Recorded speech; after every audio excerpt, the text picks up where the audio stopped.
Sementara itu, adanya kabar tersendatnya honor Panwaslu Kota Prabu Muli karena Bawaslu takut menggunakan anggaran pasca terungkapnya perkara korupsi ditepis oleh Ketua Bawaslu Sumsel Yenli Elma Noveri.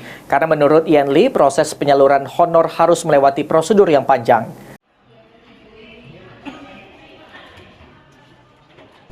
Ketua Bawaslu Sumatera Selatan Yenli Elma Noveri dalam kunjungannya ke Bawaslu Prabu Muli menyampaikan jika tersendatnya honor sejumlah pegawai Bawaslu Prabu Muli dikarenakan oleh seluruh honor harus melalui prosedur dan juga proses karena anggaran yang dipakai menggunakan APBN.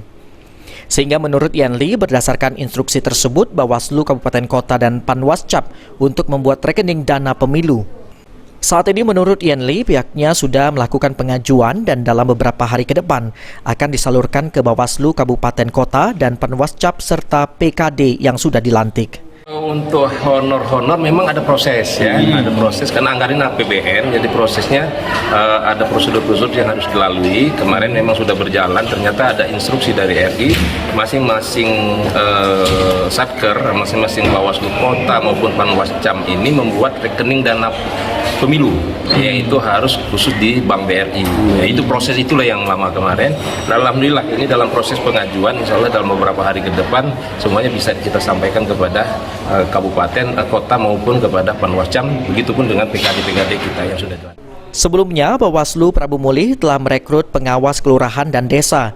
Sebanyak jumlah kelurahan desa yakni 37 orang. Gaji PKD sebesar Rp1.100.000 per bulan akan diberikan sejak dilantik menjadi anggota PKD sampai berakhirnya masa pemilu dan pilkada serentak tahun 2024. Benny Firdaus, PAL TV.